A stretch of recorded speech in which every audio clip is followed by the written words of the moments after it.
نبی کریم صلی اللہ تعالی علیہ وسلم نے ارشاد فرمایا 3 لوگ ہیں جنہیں دیکھ کے رب مسکراتا ہے۔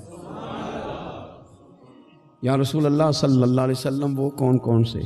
تو محبوب فرمانے لگے ایک وہ بندہ ساری مخلوق سوئی ہے، آدھی رات ہے، رات کا پچھلا پہر ہے، اس نے اٹھ کے وضو کر لیا، مصلی پہ کھڑا ہو گیا خدا کی یاد میں، فرمایا اسے دیکھ کے رب مسکراتا ہے جو اس کی شان کے لائق ہے۔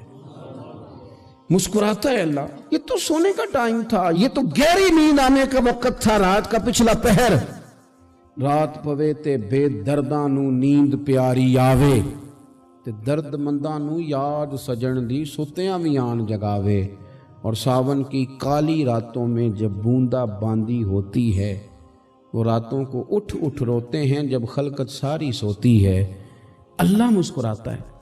اور سننا میرے بھائی، میرے نبی پاک صلی اللہ تعالی علیہ وسلم فرماتے ہیں جب مسلمان نماز کے لیے صفیں بناتے ہیں نا، ترتیب لگ رہی ہوتی ہے، اب اللہ کی بارگاہ میں کھڑے ہوں گے، قیام کریں گے، رکوع کریں گے، سجود کریں گے، فرمایا جب مومن صفیں بناتے ہیں تو رب دیکھ کے مسکراتا ہے،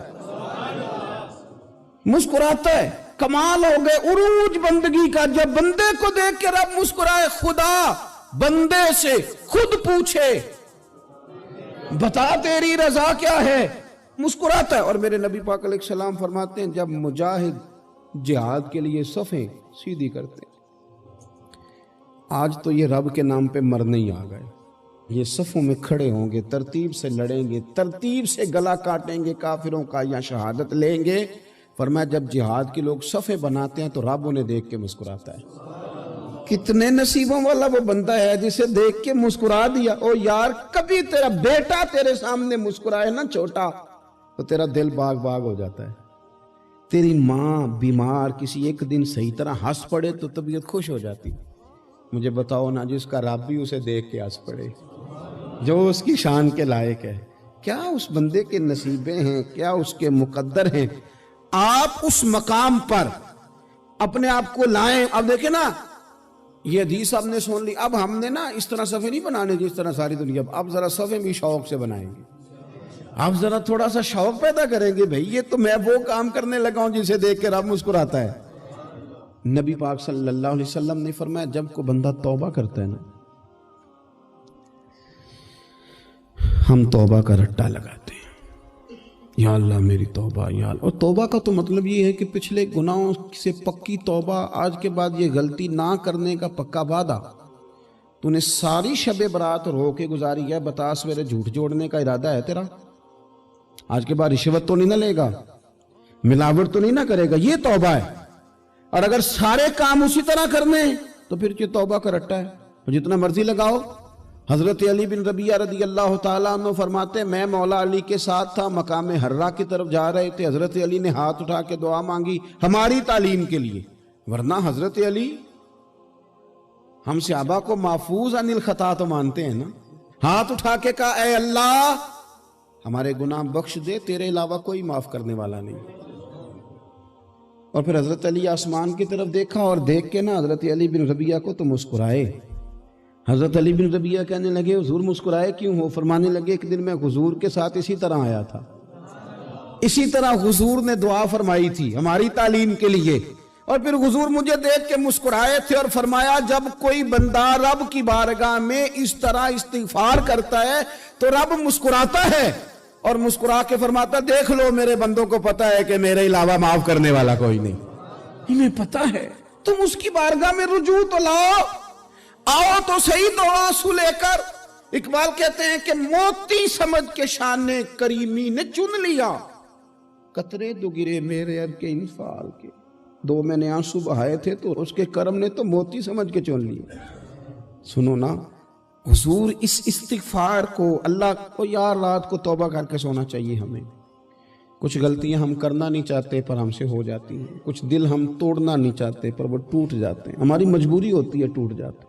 رات کو اس کی بارگاہ میں ہاتھ باندھ کے کشکول طلب دراز کر کے خوب استغفار پڑھنا چاہیے کہ مالک بندے ہیں نا کیا کریں، نفس کا ساتھ ہے، دنیا کا ساتھ ہے، خواہشات نفسانیہ، مالک معاف کر دے، درد سے توبہ، رسم نہ ہو، کہانی نہ ہو،